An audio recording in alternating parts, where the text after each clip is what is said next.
Well, we're continuing our studies as I promised you. We've got to get through Andy Stanley's book on next generation leaders, and we've covered competence, which is video one. We've covered courage, which is video two, and today we're going to look on clarity, which is the next step in the phase of the next generation leader. Now, when you lead in the shadows, it is very uncertain. Your followers aren't sure where they need to be. Here's a quote for us to consider. Every success is usually an admission ticket to a new set of decisions. Something that we've got to keep in mind. Uncertainty is not an indication of poor leadership. It underscores the need for leadership. It is the environment in which good leadership is easily identified. Uncertainty creates the necessary conditions for leadership. We can't assume that we will always know what to do. We will always be called to take decisions with limited information. We have to be clear in the face of uncertainty at all times. You see, the goal of leadership is not to eradicate uncertainty, but rather to navigate it. Uncertainty is a component of every environment that calls for leadership. Where you find one, you will always find the other. Where you find one, you will always find the other. So, you can't hold people responsible for things that are not clear. If you're willing to make decisions with limited information, you can't achieve clarity. I'll repeat that. You can't hold people responsible for things that are not clear. If you're unwilling to make decisions with limited information, you can't achieve clarity.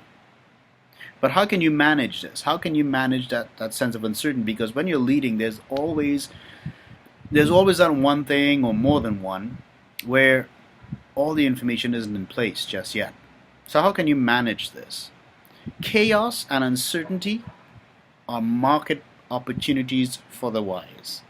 Tom Peters says, uncertainty is not your enemy, and don't look at it that way. Uncertainty provides you with job security now and unimaginable opportunities in the future. Here we're going to look through a few principal things here. One, determine your uncertainty quotient. Okay, determine your uncertainty quotient, or what you're willing to go with. At what point is that the cutoff for you? So look at your most successful decision based on uncertainties.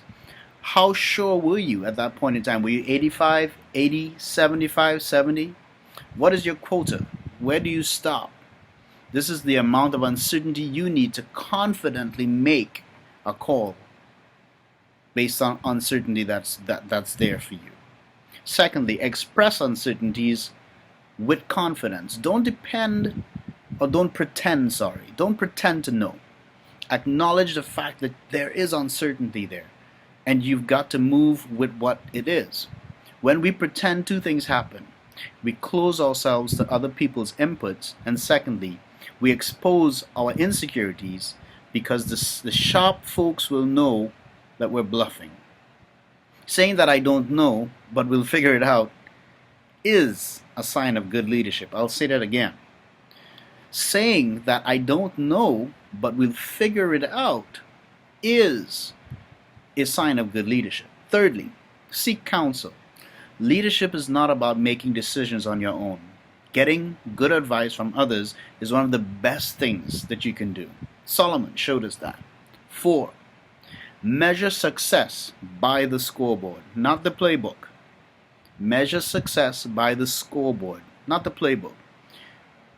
We go with a game plan, but we must be ready to be flexible enough to scrap it if we need to. The destination is more important than the journey, and we should not be too legalistic. Be ready for detours. Plans change. The vision, however, remains the same. So what's our summary here? To be an effective leader, 1, be clear, even when you are not certain. Be clear. Second, recognize that clarity of vision is more important than the certainty of the outcome. Every great accomplishment began as an idea that stood in contrast to someone's current reality. In the beginning, there's always enough uncertainty to shut down a vision. Thus, the need for leadership. Recognize that clarity of vision is more important than certainty of the outcome. Third, remember that the clarity is perceived as leadership. Remember that clarity is perceived as leadership. Fourth, don't pretend. Once you are okay with what you don't know, the people around you will be okay as well. One of the worst things that you can do as a leader is to pretend that you have all the answers. To do so is to unnecessarily jeopardize your mission. So you don't need to have the answers to all your questions. You just need to be able to manage that level of uncertainty and move forward with the information you have. And lastly, be flexible. Uncertainty will wreak havoc with your plans, but don't allow uncertainty to derail your vision. Pencil in your plans. Etch that vision into stone. So be flexible. Be flexible. Here's your next generation challenge. Are you clear in your directives?